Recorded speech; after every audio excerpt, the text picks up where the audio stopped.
بسم الله الرحمن الرحيم. الحمد لله رب العالمين الذي خلقنا وأوجدنا وجعلنا من المسلمين،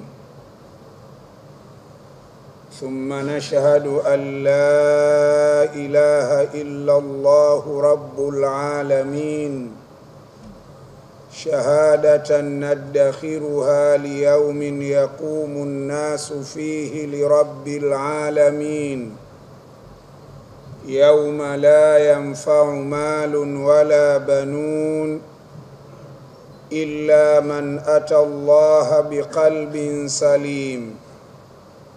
ونشهد أن سيدنا محمدًا عبد الله ورسوله المبعوث رحمة للعالمين، صلى الله وسلم عليه وعلى آله وصحبه وتابعيهم بإحسان إلى يوم الدين.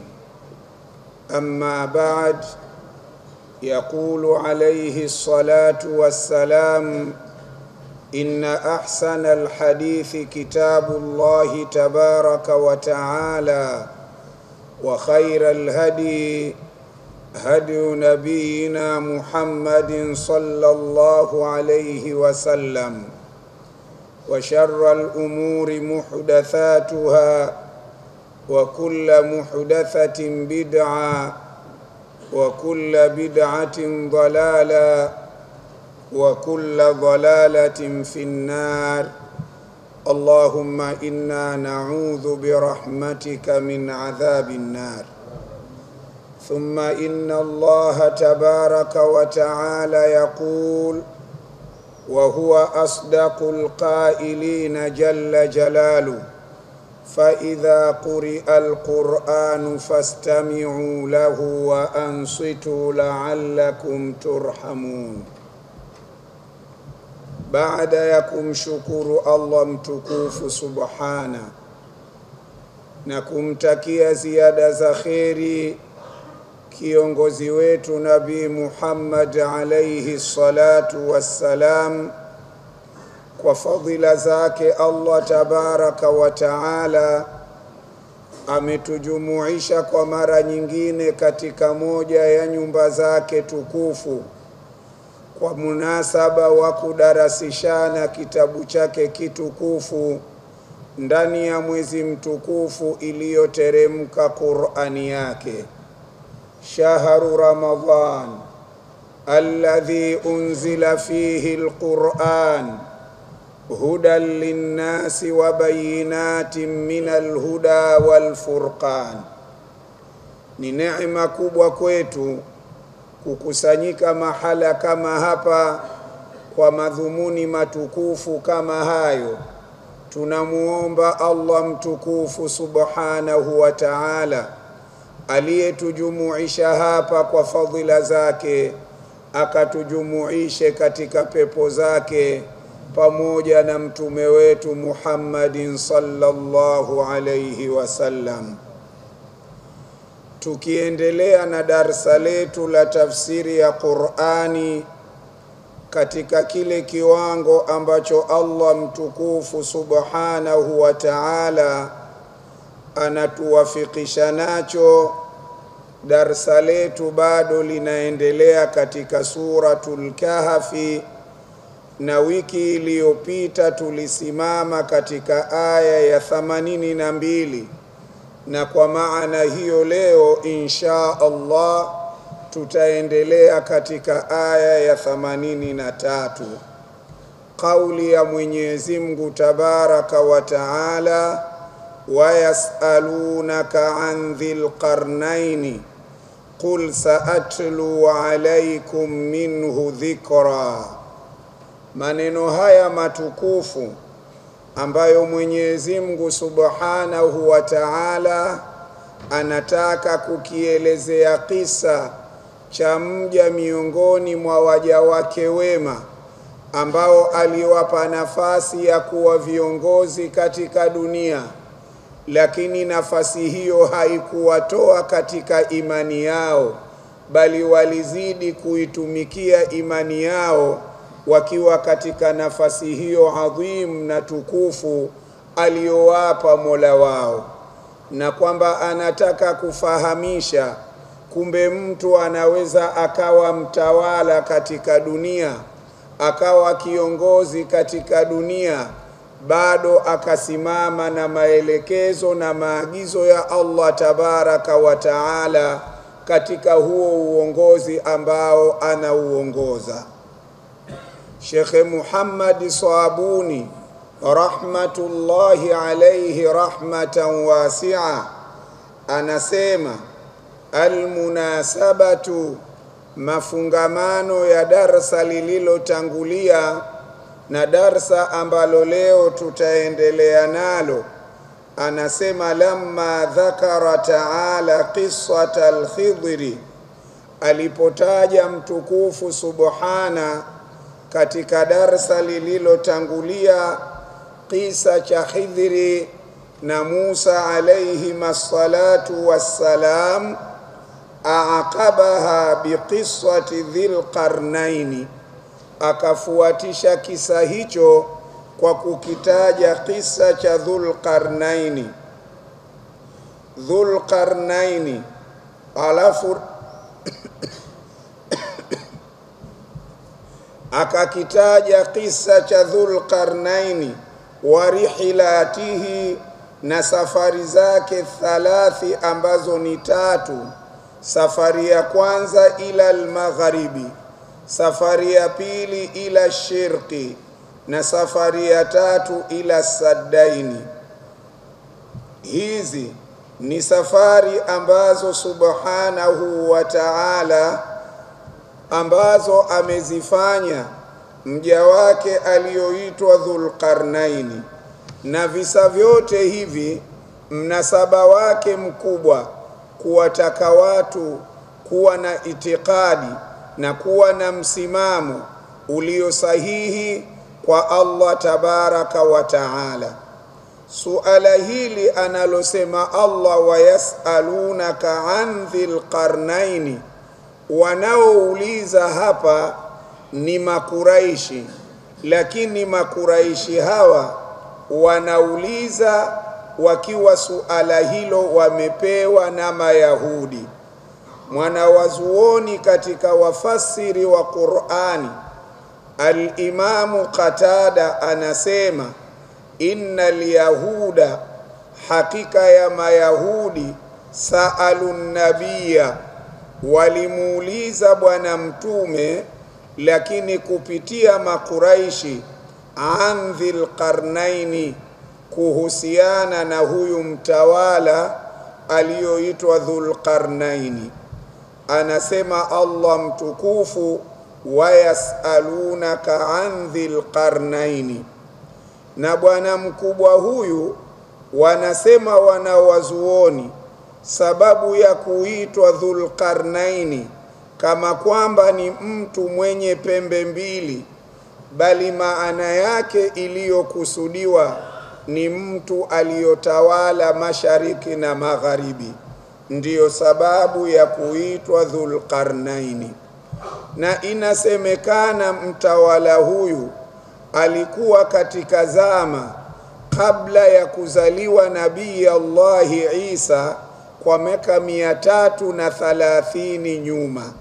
Inasemekana hivyo, lakini iko kauli nyingine inasema Dhul Qarnaini ni mtawala aliyokuja kuwapo baina ya kuondoka kwa Nabii Allahi Isa na kabla ya ujio wa Mtume Muhammad.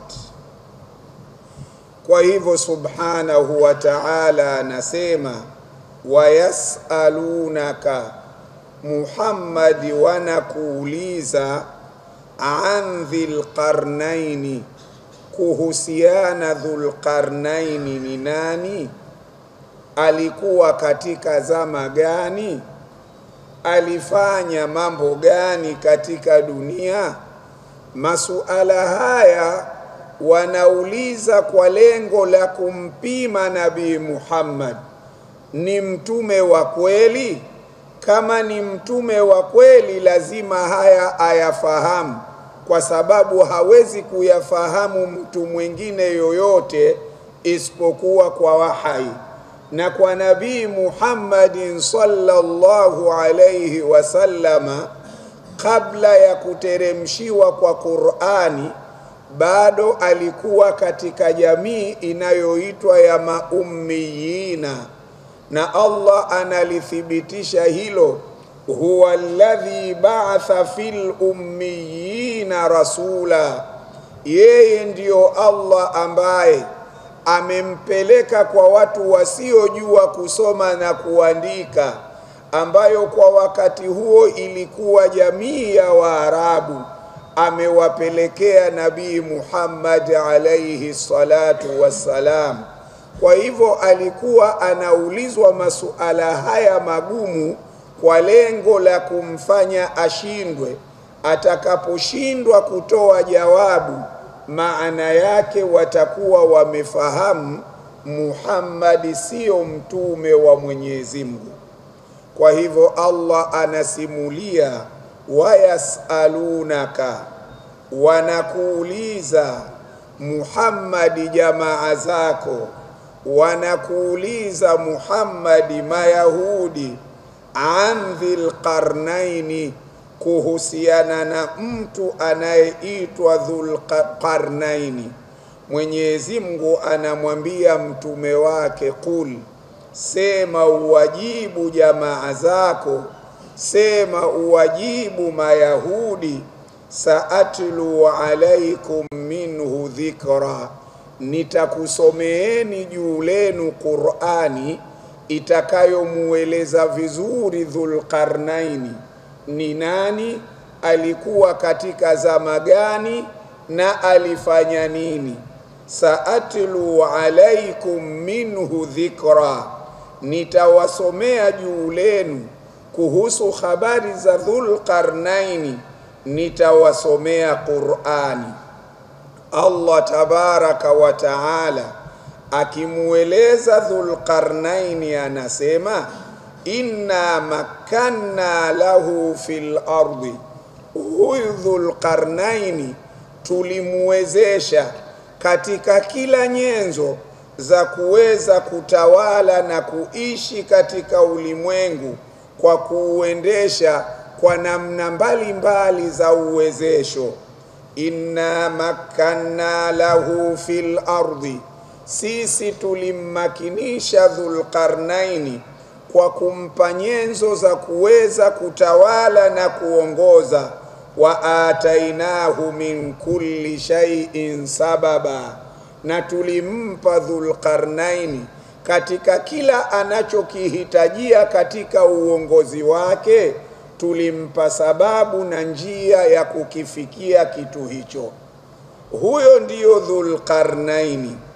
Katika tafsiri anatuambia, yasaluka alyahudu ya Muhammad, wanakuuliza Mayahudi Muhammad, an Dhil Qarnaini, kuhusu Dhul Qarnaini, ma sha'anuhu wa ma qissatuhu, jambo lake, kisa chake, habari zake. Qul, sema Muhammad kulijibu hilo, saatlu alaikum, nitawasomea juu lenu, minhu, habari zinazomuhusu Dhul Qarnaini, ni nani, alikuwa zama gani, alifanya kazi gani. Dhikra, mtawasomea Qur'ani, habari zake zote mtazipata kutoka humo. Ay qul lahum saaqussu alaikum, nitawasimulia juu lenu, min nabaihi wa khabarihi Qur'anan wa wahya, kwa kupitia kuisoma Qur'ani na wahyi wa Mwenyezi Mungu. Inna makanna lahu fil ardi, hakika yetu sisi tulimmakinisha Dhul Qarnaini katika ardhi. Wa atainahu, tukampa Dhul Qarnaini min kulli shay'in, katika kila kitu ambacho alikuwa anakihitajia katika uongozi wake, tulimpa sababu ya kukifikia na kukipata kitu hicho. Haya ni maelezo anayasema Allah subhanahu wa ta'ala kumuelekeza mtume wake Muhammad alayhi salatu wassalam, awafahamishe huyu mtu anayeitwa Dhul Qarnaini.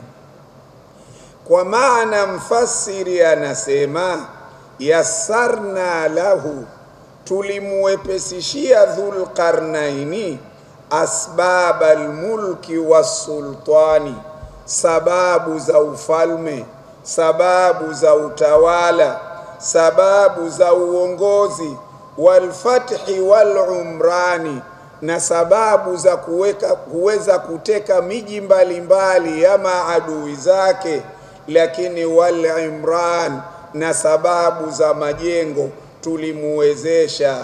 Wa a'tainahu kulla ma yahtaju ilaihi, tulimpa Dhul Qarnaini kila anachokihitajia, lilusuli ila gharadhihi, ili kufika kutimiza malengo yake, min asbabil ilmi, kama vile tulimpa ilmu, wal qudrati, tulimpa uwezo, watasarrufi, tulimpa na maendesho, uwezo wa kuendesha.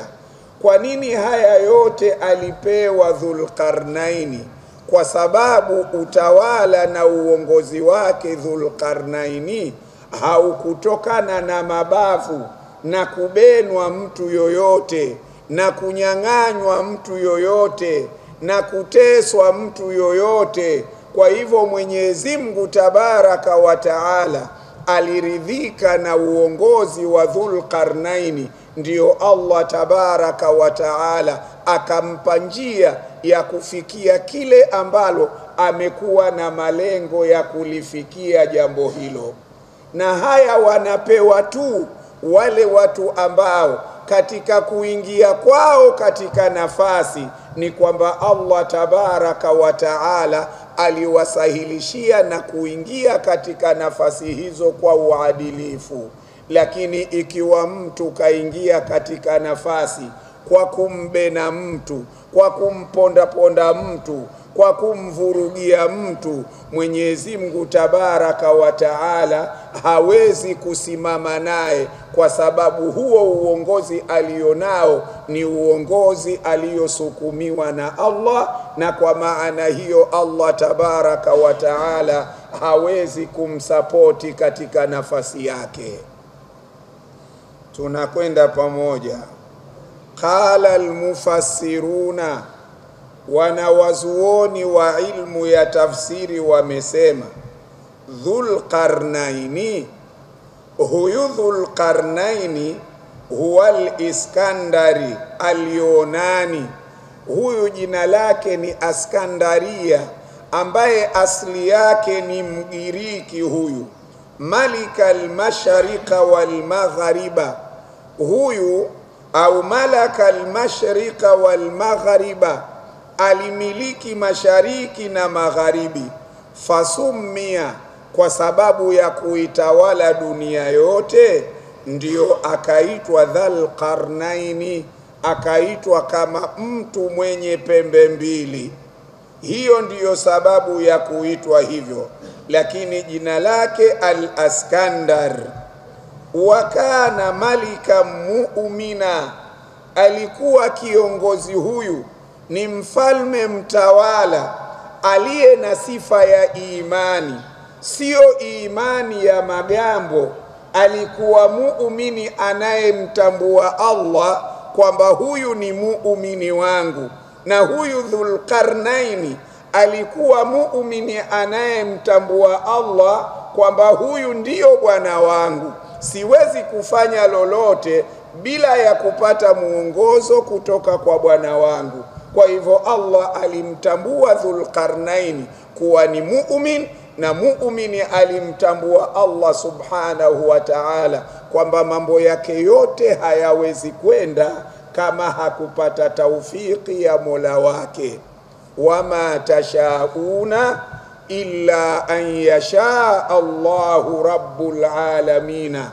Wale wapenzi wa Allah wanajua kwamba hawawezi kufanikisha jambo lolote isipokuwa mpaka Allah tabaraka wa taala hatake kulifanikisha jambo hilo.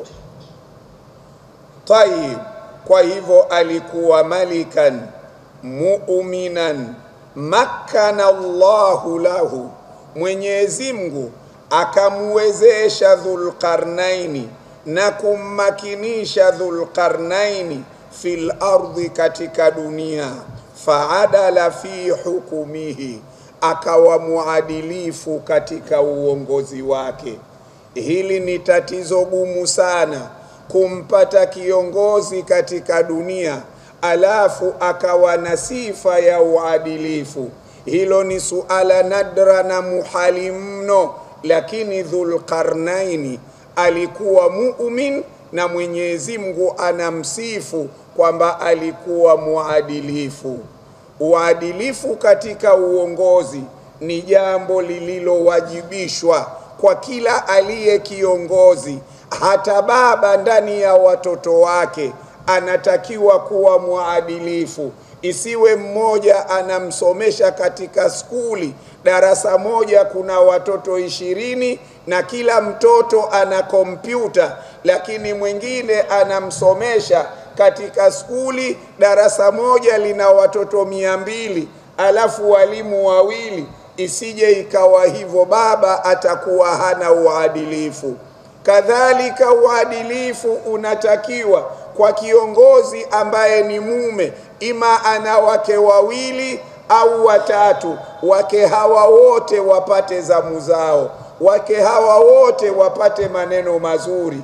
Kadhalika isitokee kwa baba au mume kumjengea mkewe mmoja akamkabidhi nyumba, mkewe mmoja yeye ikawa hajamjengea nyumba. Hilo hakulitaka Allah.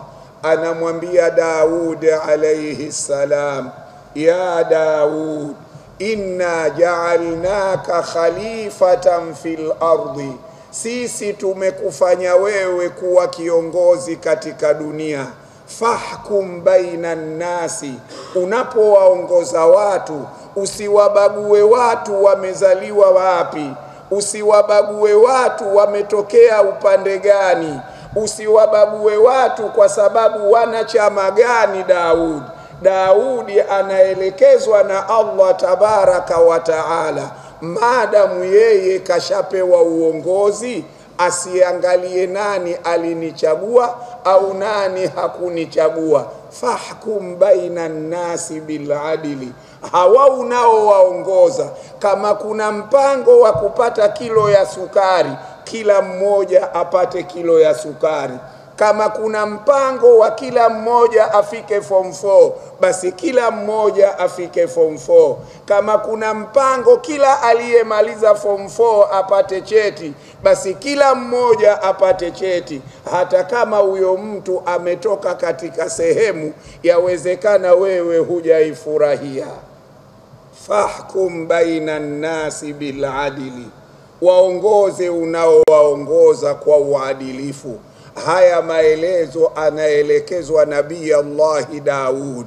Kupitia Nabii Allah Daud tunajifunza ummati Muhammad wajibu wa kuwa waadilifu, na zimekuja hadithi mbalimbali na aya mbalimbali zinazotuelekeza kupambika kiongozi au baba au mume katika hiyo sifa. Kwa hivyo bwana mkubwa huyu, mtawala huyu aliongoza mashariki na magharibi. Faadala fi hukumihi, akawa muadilifu katika uongozi wake. Wa aslaha, na akafanya mambo kwa islahi. Islahi yani ni kuwatakia mazuri wale unaowaongoza. Isiwe wewe unakula mapema, wale wanaoongozwa hawajui sisi tutakula saa ngapi. uongozi bora kabisa wa mtawala huyu ulikuja kuonyeshwa na khalifa Sayyidina Umar baada ya kuondoka bwana mtume sallallahu alayhi wasallam. Umar hakuwa anatoa nafasi nyumbani mwake mupikwe watoto wake wale kabla hajapata uhakika katika ardhi ya Madina kwamba watu wote wamepata kula.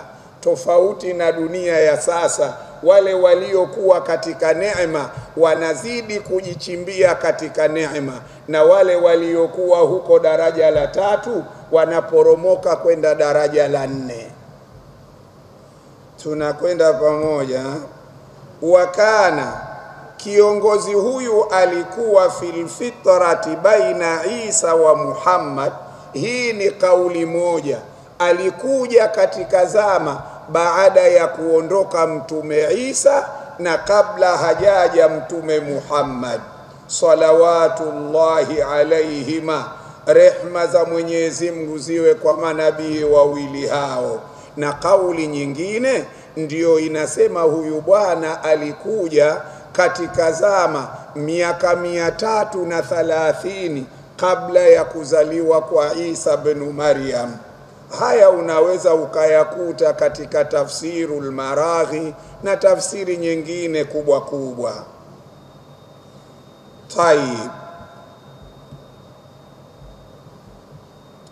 Ruya, pamepokelewa riwaya anna alladhina malakul ardha, kwamba watu walioitawala dunia nzima 4 ni watu 4 tu.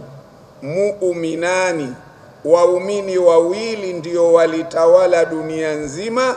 Wa kafirani, na makafiri 2 ndio walipata kutawala dunia nzima. Amma almu'minani, ama waumini 2 waliotawala dunia nzima, fa Suleiman bin Daud wa Dhul Qarnaini. Suleiman alikuwa nabii na wakati huo huo akawa mfalme. Na huyu Suleiman alipokuwa mfalme na alipokuwa mfalme na alipokuwa na unabii, ufalme wake haukumjenga kibri, bali zile neema alizokuwa anazipata na kuzishuhudia, alimuomba Mola wake akasema, Rabbi auzi'ni an ashkura ni'mataka allati an'amta alayya wa ala walidayya wa an a'mala salihan tardahu. Huyu ni Daudi. Suleimani maneno yake anayarekodi Allah kwa sababu ameridhika nayo, kwa sababu ni maneno nadra kutoka kwa watu wanaokula mchuzi mwekundu. Alafu akasema, Rabbi auzi'ni an ashkura ni'mataka allati an'amta alayya wa ala walidayya wa an a'mala salihan tardahu, alafu niwezeshe nifanye matendo mema ambayo wewe Allah unayaridhia. Sio watu wengi wa dunia wanayoyafikiria maneno kama haya wakati wamekaa katika kiti cha kuzunguka. Tunakwenda pamoja. Wa Dhul Qarnaini. Wa amma al-kafirani, ama makafiri 2 walioitawala dunia yote, fa Namrud, mmoja ni Namrud, lakini wa pili anaitwa Bukhtanasar. Hawa ndio walioimiliki dunia nzima. Firauni na ukorofi wake, lakini aliitawala Misri peke yake, lakini hawa walitawala dunia nzima. Kwa hivyo subhanahu wa ta'ala anampa habari mtume wake kuhusu huyu mtawala mwema, mtawala muadilifu, aliongoza kwa misingi ya haki, aliosimama kumpatia kila anayestahiki kupata haki yake apate. Ndiyo anasema, wayasalunaka, wanakuuliza Muhammad, an Dhil Qarnaini, kuhusu Dhul Qarnaini ni nani, amefanya nini, aliishi katika zama gani? Qul, sema Muhammadi uambie, saatlu alaikum minhu dhikra, ntakusomeeni Qur'ani kuhusiana na Dhulqarnaini. Qur'ani itawafahamisha Dhulqarnaini ni nani, Dhulqarnaini alikuwa katika zama gani, Dhulqarnaini alifanya nini katika dunia. Kwa hivyo Mwenyezi Mungu anaendelea kusema, inna makanna lahu, sisi tulimuwezesha Dhulqarnaini fil ardi, katika ulimwengu, wa atainahu, tukampa sisi. Maana Allah anathibitisha ameridhika naye, akampa Dhulqarnaini min kulli shay'in, akampa kila kitu anachokihitajia, sababa, kwa maana wa atainahu sababa min kulli shay'in, tukampa sababu ya kufikia kila anachokitaka. Akitaka ujenzi amepewa ilmu yake, akitaka kusafiri amepewa ilmu yake. Kila jambo alilokuwa analihitaji Dhulqarnaini katika miaka hiyo, Mwenyezi Mungu Tabaraka wa Taala bado alimuwezesha kuweza kufikia hilo lengo analolikusudia. Na kwa maana hiyo, kama wanavyosema leo duniani, akatumia fursa alizozipata. Faatba'a sababa, faatba'a sababa, anasema subhanahu wa ta'ala, kwa kuwa tulimuwezesha akafuata njia. Aisalaka tariqahu alladhi yassarahu Allahu lahu, alifuata njia yake ambayo Allah alimuwepesishia.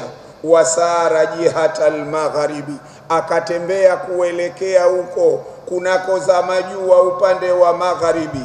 Alitembea kwa utembeaji alioepesishiwa na Mola wake.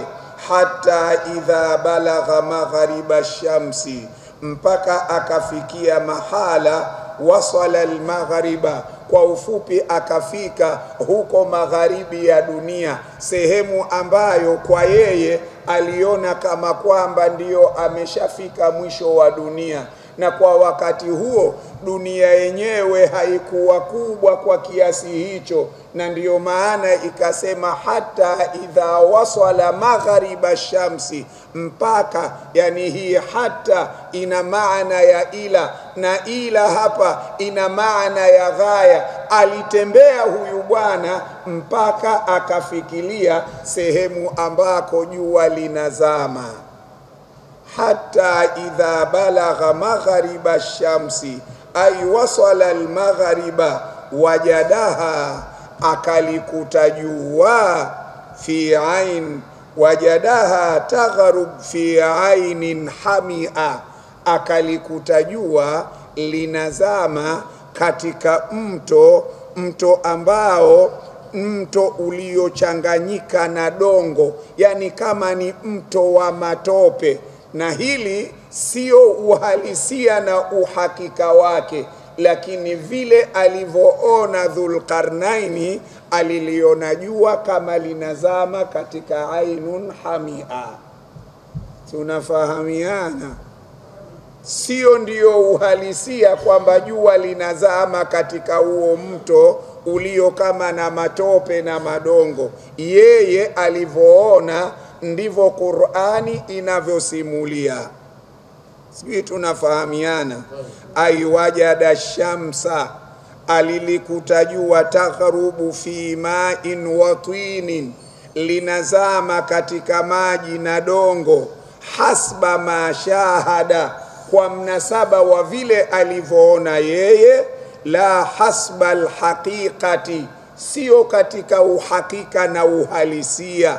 Fa inna shamsa, kwa sababu jua, a'adhamu, ni kubwa sana, min an tadkhula fi ainin min uyunil ardi, jua ni kubwa kiasi ambacho haliwezi kuingia katika mto wowote katika mito ya ardhini. Kwa maana hiyo Qur'ani inasimulia muono wake Dhulqarnaini aliliona jua kama linaingia katika mto wa maji na tope, lakini sio uhalisia kwamba jua linapopotea likazama limekwenda kuingia katika mto wa maji na tope, kwa sababu huu mto wa maji uko ardhini. Na anatuambia shekhe hapa ukubwa wa jua, hakuna mto wowote duniani linaweza likaingia jua katika mto huo. Tumefahamiana? Tayib. Qala al-Fakhru ar-Razi, Fakhru ar-Razi anasema inna dhal qarnaini, hakika dhal qarnaini lamma balagha aqsa al-magharibi, zama alipofika huko mwisho wa magharibi huko, walam yabqa ba'dahu shay'un min al-imarati, na ikawa hakukubakia chochote katika alama zinazoonesha kwamba sehemu hizo zimejengwa na kwamba wanaishi watu. Hiyo ndio maana alikwenda mpaka mwisho wa dunia, kwa maana alikwenda mpaka akafika mahala hakuona tena ishara nyuma ya hapo kuna majengo na kwamba watu wanaishi. Fakhru Razi anatusomesha hivyo. Tayib. Wajada shamsa, akalikuta jua, kaannaha, kama kwamba tagharubu fi ainin, linazama katika chemchem, wahadatin adhimatin, yani katika chemchemu iliyokubwa. Wa illam takun kadhalika fil haqiqa, hata kama uhalisia hakukuwa na hivyo. Kama anna rakibal bahari, mfano wake ni sawasawa na msafiri baharini, yara shamsa, huwa analiona jua, kaannaha taghibu fil bahari, kama kwamba linazama katika bahari. Idha lam yara shatta wa hiya fil haqiqa, itakapokuwa hakuona ufukwe lakini haliko katika uhakika huo. Tayib. Wa hiya fil haqiqati taghibu wara al-bahari, najua kiuhakika huwa linazama nyuma ya bahari. Ndio anasema wajada indaha qauma, alipofika huko ambako amelifika jua linazama kwa muonekano wake yeye, mahala hapo alikwenda akawakuta watu. Wajada indaha, aliwaona mahala hapo, qauman, aliwaona watu. Ay wajada inda tilka al-aini al-harra, aliwaona mbele ya mto huo wa moto sana. Aliwaona akina nani? Qauman min al-aqwami, aliwaona watu katika jamii ya watu. Mwenyezi Mungu Tabaraka wa Taala anasema kulna, tukasema, ya dhal qarnaini, ewe dhal qarnaini, imma an tuadhiba, khiari unapewa na Mola wako, unaweza ukawaua watu hao. Wa imma an tattakhidha fihim husna, au unaweza ukawafanyia ihsani. Chaguo ni lako kwa watu hao. Mamlaka haya anapewa Dhulqarnaini. Kwanza Dhulqarnaini ni muadilifu, pamoja na kwamba anapewa mamlaka haya, lakini yeye Dhulqarnaini hatokwenda hivyo ambavyo alivyopewa hiyo ruhusa. Wakati mwingine unawezeshwa katika ofisi fulani, ukaambiwa fanya 1 2 3, sio maana yake unatakiwa ufanye yale, bali ufanye lile lililo na maslahi. Dhulqarnaini anaambiwa na Allah, ya Dhulqarnaini, imma an tuadhiba, unayo haki ya kuwaadhibu na kuwaua watu hao. Wa imma an tattakhidha fihim husna, au kuwafanyia ihsani na wema. Na huyu Dhulqarnaini si mtume wa Islam, Dhulqarnaini si mtume wa Islam. Vipi anapokea wahai kutoka kwa Mola wake? Wahai umegawika kama maeneo matatu. Kuna wahai wa ndoto, kuna wahai wa ilhamu, na kuna wahai wa kuteremka Jibril. Kwa hivyo wahai huu anaopokea huyu Dhulqarnaini ni sawasawa na wahai aliyopokea mama yake Isa. Ni sawasawa na wahai aliyopokea nani? Mama yake Musa. Huu ni wahai wa ilham. Kwa hivyo inampitia hivyo, na kwa kuwa ni mtu mwema anaamini kile anacholetewa sio pepesi za sheitani, bali ni wahai kutoka kwa Allah tabaraka wa taala. Kwa hivyo kulna, tukasema, ya Dhulqarnaini, ewe Dhulqarnaini, imma an tuadhiba, chaguo ni lako, khiari ni yako, ima kuwaadhibu watu uliowakuta hapo ambao sio Waislamu, au an tattakhidha fihim husna, au kuwafanyia wema. Qala Dhulqarnaini akajibu kumjibu Mola wake, amma man dhalama, ama yule atakayebaki na ukafiri, fasaufa nuadhibuhu, huyo hapana shaka tutamuadhibu kwa kumuua. Thumma yuraddu ila rabbihi, kisha atarejeshwa kwa Mola wake, fayuadhibuhu adhaban nukra, huko akienda kwa kuwa amekufa kafiri, adhabu yake itakuwa mbaya mno, nayo ni adhabu ya moto wa Jahannam. Wa amma man amana, ama wale watakaoamini baada ya kuwalingania, wa amila salihan, wakafanya matendo anayoyaridhia Allah, falahu jazaa'unil husna, huyo tutamlipa malipo mazuri ambayo atayapata kwa imani yake na matendo yake mema. Kwa imani yake na matendo yake mema.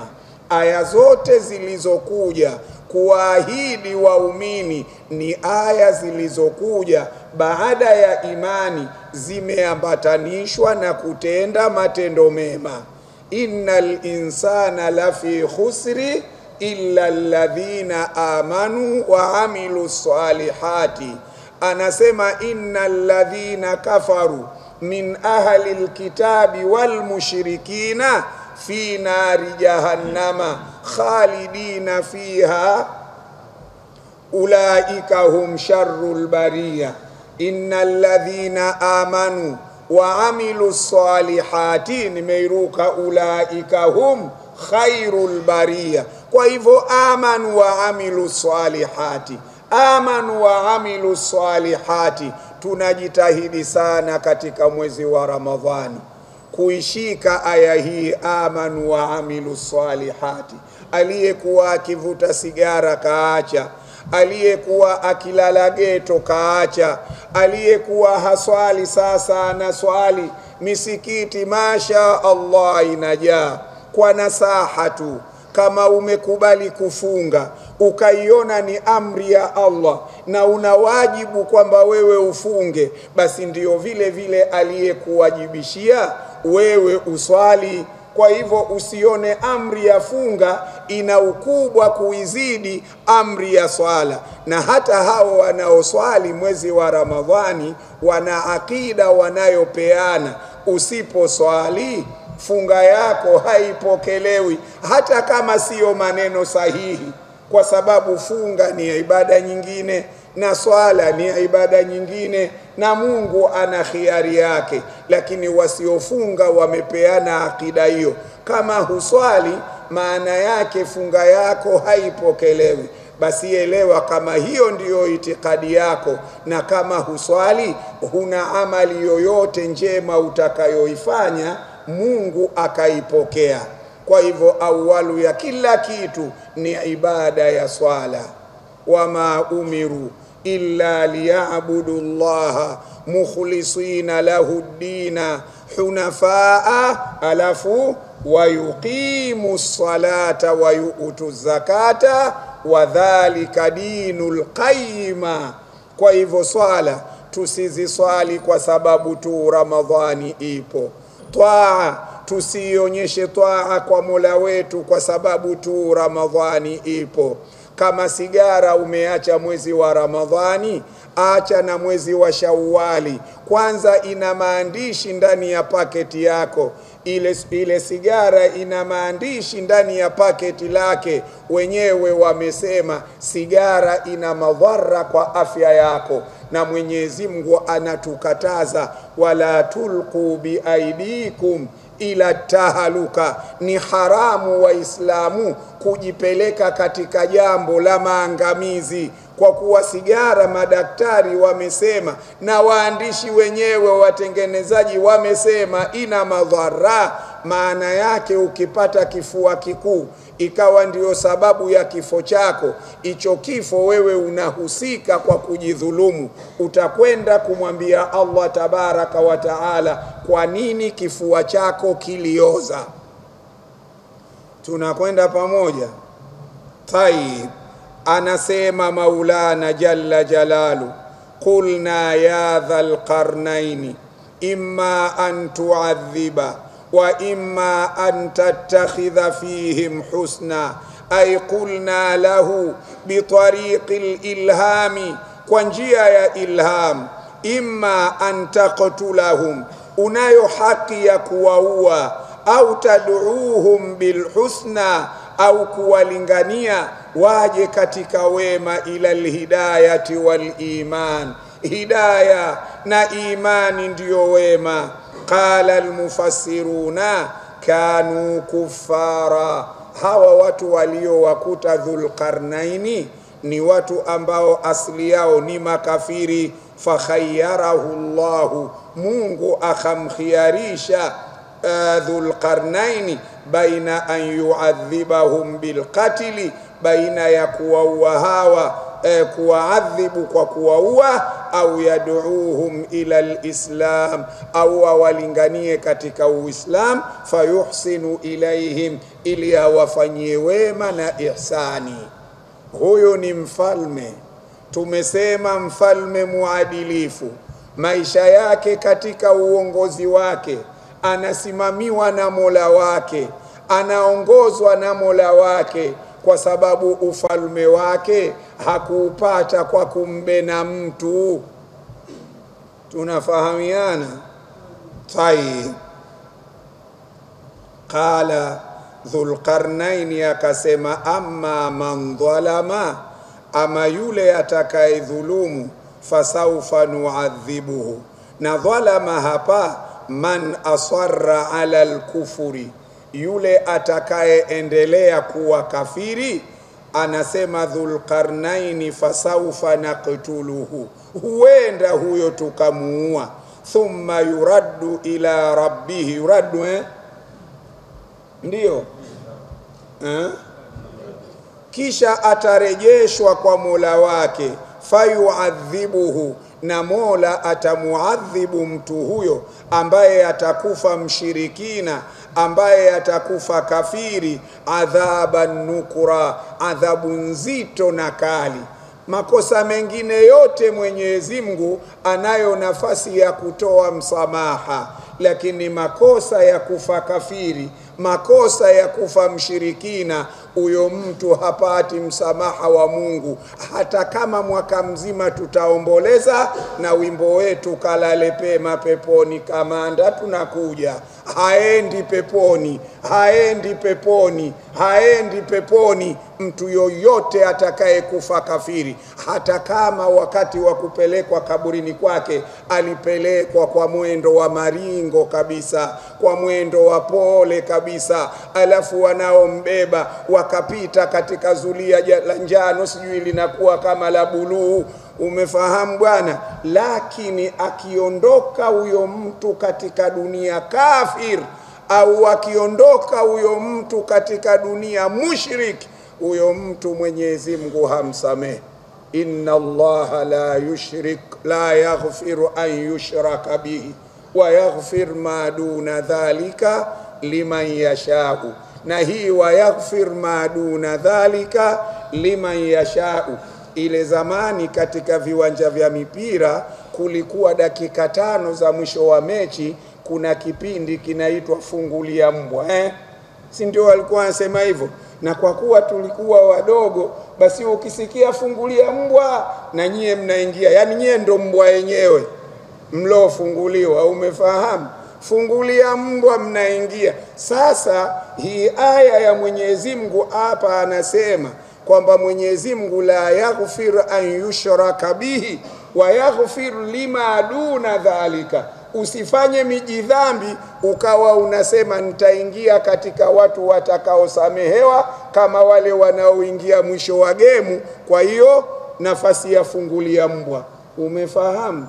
Ujipinde kufanya taa ya Mwenyezi Mungu na kuyaepuka maasi ya Mwenyezi Mungu. Tunakwenda pamoja? Tayeb. Rafiki yangu Baharani, unanisikia? Asante. Tayeb. Wa amma man amana, ama yule atakayeamini imani ya kweli, wa amila salihan, akafanya matendo anayoyaridhia Allah, falahu jazaa'unil husna, huyo mtu ana malipo mazuri sana. Na huwezi kufanya matendo mema anayoyaridhia Allah subhana mpaka kwanza uwe na sifa 3 katika maisha yako, ndio utaweza kufanya matendo mema yanayomridhia Allah. Sifa ya kwanza, unatakiwa uwe na sifa inayoitwa muraqaba. Hili neno muraqaba maana yake kwa ufupi, yani wewe katika mzunguko wako wa maisha, uwe kazini, uwe shambani, uwe umevaa uniformu zako, uwe una sare zako za ile timu yako unayoipendelea, lakini uwe unajua nilipo na Allah tabaraka yupo kwa ilmu yake. Hilo jambo la kwanza linaitwa murakaba, kwamba ukigeuka upande huu uamini Mungu yupo, ukigeuka upande huu uwe na uhakika Mungu yupo, ukirudi nyuma uwe na uhakika Mungu yupo. Hata ukishika lile gongo lile, jua ninashika gongo, mbele yangu na Mungu yupo. Hii sifa inaitwa murakaba. Hiyo ya kwanza. Sifa ya pili ambayo utaweza kutekeleza taa na amri za Allah, uwe na sifa inayoitwa al-khawf. Ndani ya moyo wako uwe umejawa na khawf. Nitakufa wapi? Nitakufa vipi? Kaburini mwangu mtakuwa vipi? Nitakwenda kukutana na Mola wangu katika mazingira yepi? Mimi leo nina nguvu, kesho sina nguvu, nitafika kesho kutwa? Haya masuala uwe unayatia ndani ya moyo wako, inaitwa khauf. Amma man khafa maqama rabbih wa naha nafsa anil hawa fa innal jannata hiya al ma'wa. Ukiwa na khauf lazima utafanya matendo yaliyo mazuri. Na jambo la tatu ambalo unatakiwa upambike nalo, arrajau, usikate tamaa ya kusamehewa makosa yako, hata kama ulijaza madhambi kutoka ardhini mpaka mbinguni. Lakini kama utamrejelea Allah na kumuomba msamaha na kumlilia Mola wako, ukamwambia ya Rabbi, mimi ni mja wako, niliteleza, ujana ulinishika, sheitani alinikokota, maasi yaliniburuta, ya Rabbi natubu, narejea kwako. Ukiwa na sifa hiyo ya arraja, Mwenyezi Mungu anamwambia mtume wake, wa kulli ibadi alladhina asrafu ala anfusihim la taqnatu min rahmatillah. Ni haramu kukata tamaa kwamba wewe hutosamehewa. Kwa nini? Inna Allaha yaghfiru dhunuba jamia, Mungu anasamehe dhambi zote, lakini anakuangalia wewe mwenyewe, kweli unataka kusamehewa? Kwa hivyo mambo matatu haya ukiwa nayo ndio utakuwa mu'min, ndio utafanya amali njema. Sijui mmenifahamu? Tayib. Amma man amana billahi wa ahsana al-amala fi dunya, akafanya matendo mazuri katika dunia, wa qaddama salihati, akatanguliza matendo mema, fajazauhul jannatu, malipo yake mtu huyo ni pepo, yatanaamu fiha, atakuwa akineemeka ndani ya pepo, wasanaqulu lahu min amrina yusra, na mambo yake mtu huyo tutamfanyia mepesi katika maisha yake, yatakuwa mepesi. Wakati wa kutolewa roho yatakuwa mepesi, wakati yuko kaburini na munkari wa nakiri yatakuwa mepesi, wakati wa kutoka katika kaburi kwenda katika uwanja wa hisabu yatakuwa mepesi, wakati wa kuhisabiwa mambo yake yatakuwa mepesi, wakati wa kuondoka na kuelekea kupita katika siratwa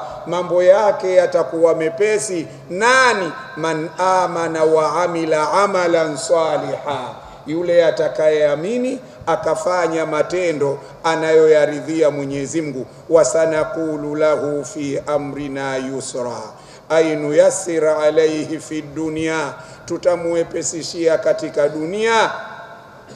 Fala nukallifuhu, hatutomlazimisha bima huwa shaqun, kufanya asiyo yaweza, bal bisahali almuyassar, tutamwelekeza kuyafanya mepesi. Tayib. Baada ya ushauri huu, sijui niseme ushauri au maelekezo haya ya Mwenyezi Mungu kwa Dhulqarnaini, mfasiri anasema ikhtara almaliku aladilu, akachagua mfalme muadilifu. Akachagua nini? Da'watahum bilhusna, kuwalingania waje katika imani. Yeye aliambiwa akitaka awapige mapanga au awaache, yeye ndo akachagua njia kwamba awalinganie katika dini ya Allah. Wakiikubali dini ya Allah, alhamdulillah. Hawaikuikubali dini ya Allah, hao washakuwa maadui, kuwaua hao ni haki. Tunafahamiana? Kwa hivyo mfasiri anatuambia ikhtara almaliku aladilu da'watahum bilhusna, faman amana, atakayeamini akafanya matendo mema, falahunil janna, huyo mtu amethibitiwa pepo, walmuamalatu tayyiba, na atakuwa na muamala mzuri na Allah. Yani Mungu ukimwamini ukatekeleza amri zake ukayaepuka makatazo yake, unakuwa wewe na Mwenyezi Mungu muna muamala nzuri. Na ndio maana hata ukasikia alladhina qalu rabbuna Allahu thumma istaqamu, kinachofuata nini? Tatanazzalu alaihimul malaikatu alla takhafu wala tahzan. Watu wako katika sakratul mauti, wanaambiwa maneno hayo, ya ayyatuhan nafsu almutmainna irji'i ila rabbiki radiyatan mardhiya. Mtu anatolewa roho alafu anaambiwa maneno mazuri kama hayo, hata uchungu wa kutoka ile roho huoni. Radiyatan mardhiya fadkhuli fi ibadi wadkhuli jannati. Maneno haya wanaambiwa watu wakati wanatolewa roho, wanaelekea kwa Mola wao. Ndio mpaka Habibu Najjar jamaa zake wanamuua na kumtoa roho, yeye anasemaje? Ya laita qaumi ya'lamun, natamani watu wangu wangelijua maskini, bima ghafara li rabbi waja'alani minal mukramin. Angalia, watu wanamuua Habibu Najjar kwa ajili ya dini yake, yeye anasema ya laita qaumi ya'lamun, natamani hizi neema ninazoziona mimi watu wangu wangelizijua maskini, wangelijua kama mimi wanavyoniua wananipeleka katika neema ile, wasingeniua. Shafahamu ya laita qaumi ya'lamun bima ghafara li rabbi waja'alani minal mukramin. Amenifanya muheshimiwa kiasi hichi, basi na wewe ukishikamana na taa za Allah, hata kama watakuzika watu wawili, gari utakayobebewa lile la mawe, ushafahamu bwana, maadamu umetekeleza amri za Allah, wallahi utakuwa unasindikizwa na malaika watukufu. Na ukifika kaburini mwako utaliona kaburi lilivyokwisha kupambwa na kuwekwa vizuri, katika ile kauli ya bwana mtume, imma rawdan min riyadhil janna. Sawa? Tayyib. Wasanaqulu lahu min amrina yusra, thumma atba'a sababa. Safari ya huko ikawa imekomea hapo. Walioslimu alhamdulillah, waliokufa alikuwa na, wale makafiri alikuwa na khiar, ima ya kuwaacha au kuwaua. Thumma atba'a sababa, kisha akafuata njia kuelekea upande wa mashariki. Hata idha balagha matli'a shamsi, alitembea umbali mrefu mpaka akafika sehemu kwa mtazamo wake ndio mahala linapochomoza jua linapokuja duniani. Alifika mahala hapo. Ay hata idha wasala aqsa al-ma'mura, alifika mbali ya maeneo yenye kuimarishwa na kujengwa. Tayyib, al-ma'mura wa taysir, alafu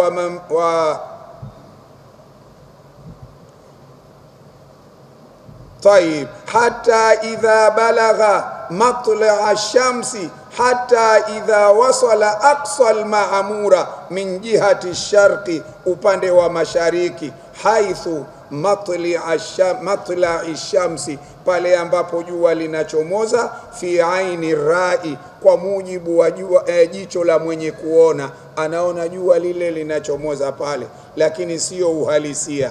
Wajadaha, alilikuta jua tatla, linachomoza, ala qaumin, likitoka tu linawapiga watu lile jua, lam naj'al lahum min duniha sitra, hatukuwafanyia watu hao kinyume na lile jua stara yoyote. Yani ilo jua huko wanakoishi hao watu ni jangwani, likitoka tu lile jua linawapiga watu, hakuna mti, hakuna chochote. Kwa hivyo likitoka linafika katika mili ya watu. Na kwa maana hiyo wakati wa mchana hawa walikuwa na mashimo, ndio wanaingia mashimoni kungoja jua lizame. Likizama jua ndio wanatoka kwenda kuhangaika kutafuta maisha wakati wa usiku. Hao watu wako katika dunia. Aliwakuta Dhulqarnaini wanaishi katika hiyo dunia. Tumefahamiana? Kule katika kitabu cha babu kuna dua ile tuliyofundishwa na Mtume, Rabbana walakal hamdu mil'a samawati wa mil'al ardi wa mil'a ma shi'ta min shay'in ba'du. Ziko sehemu nyingine zimejaa shukrani za Allah ambazo sisi hatuzijui, anazijua mwenyewe Allah tabaraka wa taala. Hatta idha balagha matli'a ash-shamsi wajadaha tatlu linachomoza jua, ala qaumin, linawachomokezea watu mubashara, lam naj'al lahum min duniha sitra, hatukujaalia kwa watu hao nyuma na lile jua stara yoyote. Ay wajada shamsa tashruqu ala aqwamin laysa lahum min al-libasi, kwanza nguo hawana, walbinai, hawana nyumba, ma yasturuhum, ya kuweza kuwastiri, min harri shamsi, kutokana na joto la jua. Fa idha tala'ati shamsu, jua likichomoza, dakhalu fi asrabi tahta al-ardi, wanaingia katika mapango chini ya ardhi. Wa idha gharabat, likizama jua, kharaju limakasibihim, ndio wanatoka kwenda kufanya mashughuli ya uchumi na kutafuta riziki zao. Qala Qatada anasema, madha Dhulqarnaini, aliendelea Dhulqarnaini, yaftahu almadaina, akiiteka na kuikomboa miji mbalimbali, wa yajma'u alkunuza, akikusanya makanzi na mamali mbalimbali, wa yaqtulu rijala, akiwaua makafiri, illa man amana, isipokuwa walioamini. Hata ata matla ash-shamsi fa asaba qauman, akawakuta watu fi asrabi uratan, akawakuta watu wanaishi katika mashimo, tena watu wenyewe wako uchi. Laisa lahum ta'amun, hawana chakula cha kupika, illa ma andajatuhu shamsu, isipokuwa ni kile chakula kinachoiva na jua, idha talaati, pale jua linapochomoza, hata idha zalat anhum shamsu, wanabaki mashimoni mpaka jua linapopondoka kuelekea kuzama huko, kharaju, ndio wanatoka, min asrabihim fi talabi maashihim, kwa ajili ya kwenda kutafuta maisha yao. Wadhukira lana, pametajwa kufahamishwa sisi, annahum kanu, watu hao walikuwa fi makani la yathbutu alaihi bunyanu, walikuwa wanaishi mahala ambapo udongo wake hauwezi kuchukua jengo. Kwa hivyo ndio ikawa maisha yao yako hivyo hivyo, wanaishi mahala ambapo karibu yake, kama kule kwetu Rufiji kule mabondeni, wanajenga madungu watu wakati wa mpunga, vile vigorofa vya miti basi na ziko nchi mpaka kesho wanaishi katika maeneo kama hayo. Hawana viwanja vya mpira hao, umefahamu bwana? Wala viwanja vya ndege hawana, wanaishi sehemu kama mule kapani tu hivyo. Tayib, kadhalika, kama alivyofanya kwa wale wa mwanzo kule, kawalingania katika kheri, wale walioslimu wakawa wako huru, akawaacha wale ambao hawakuslimu, imma aliwaadhibu kwa kuua na kadhalika. Anasema Mwenyezi Mungu, waqad ahatna bima ladaihi khubra, lakini kwa hakika yote aliyokuwa anayafanya Dhulqarnaini yalikuwa katika ilmu yetu, hakuna alichokuwa akikifanya Mwenyezi Mungu anasema sisi tukakosa kukijua. Ndio anatuambia katika hiyo aya, kadhalika waqad ahatna, kwa hakika tulikuwa tumezunguka, bima ladaihi, kwa yote aliyokuwa nayo Dhulqarnaini, khubra, kwa ilmu. Kadhalika faala bi ahli al-mashriqi, man amana tarakahu wa man kafara qatalahu, kama faala bi ahli al-maghrib. Waqad ahatna ilman bi ahwalihi wa akhbarihi, tulizunguka kwa ilmu habari zake na mambo yake yote Dhulqarnaini. Tunafahamiana? Tayib.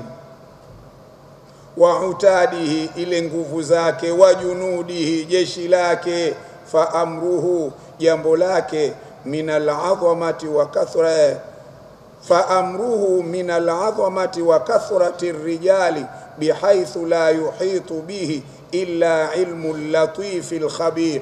Mambo yake yalivyokuwa makubwa bwana mkubwa huyu, jeshi lake lilivyokuwa kubwa bwana mkubwa huyu, hakuna mtu angeliweza kujua uhakika wake isipokuwa ni Allah mtukufu peke yake. Mwenyezi Mungu katika suratu Ali Imran anawatangazia walimwengu wawe na tahadhari kubwa katika maisha yao, katika kazi zao, katika majumba yao. Anawaambia la yakhfa alaihi shay'un, mbele za Mwenyezi Mungu hakuna kinachofichika kwake. Usije ukajidanganya labda nimefunga milango, usije ukadidanganya huku niko ofisini na mke wa mtu. Elewa Mwenyezi Mungu anasema la yakhfa alaihi shay'un fil ardi wala fis samai, sio hapa ardhini wala sio mbinguni. Elewa kwamba yote unayoyafanya Mwenyezi Mungu anayarekodi. Kiraman katibina ya'lamuna ma tafalun. Kuna waandishi bora, sio bora waandishi tulionao. Waandishi tulionao wanaweza wakalisifu jambo hata sio la kusifiwa, wanalisifu jambo hilo ili wapate bahashishi kutoka kwa waliyemsifia. Umefahamu? Wanaitwa waandishi hawa alwushatu. Umefahamu Waandishi ambao wanatizama maslahi. Ukimpa maneno mazuri na mfuko ukatononoka, kesho anakuandika kwa maherufi makubwa katika ukurasa wa mbele. Waandishi hawa wa Mungu hawako hivyo. Hawa ni kiraman, waandishi bora. kiraman katibina, hawa ni waandishi bora, ya'lamuna ma tafaluna, wanayajua yote mnayoyafanya na wanayarekodi kama vile mulivyoyafanya wenyewe. Tumefahamiana katika suratu Yasin, wa naktubu ma qaddamu wa atharahum wa kulla shay'in ahsaynahu fi imamin mubin.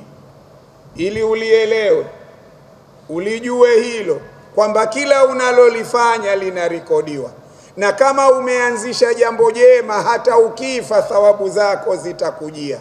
Lakini kama wewe ndio uliyemfundisha mtu kuimba wimbo wa bongo flavor, alafu akaja akawa mahir katika uimbaji, hata ukifa wewe mwalimu uliyemfundisha kuimba yule, elewa dhambi zako zitakujia.